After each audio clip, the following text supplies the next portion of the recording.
எல்லாத்துக்கும் காரணம் ஆர்த்தி சிவகார்த்திகேயன்.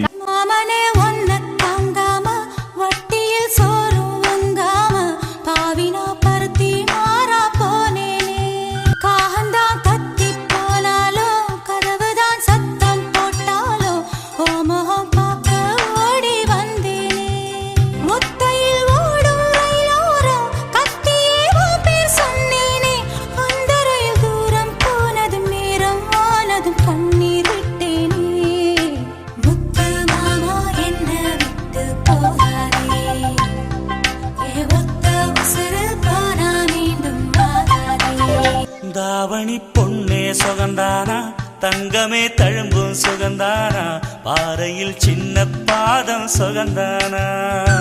அவன் பொன்னே வச்சம் பார்த்து நாளாச்சு, சொந்தம் என்ன விட்டு போகாது.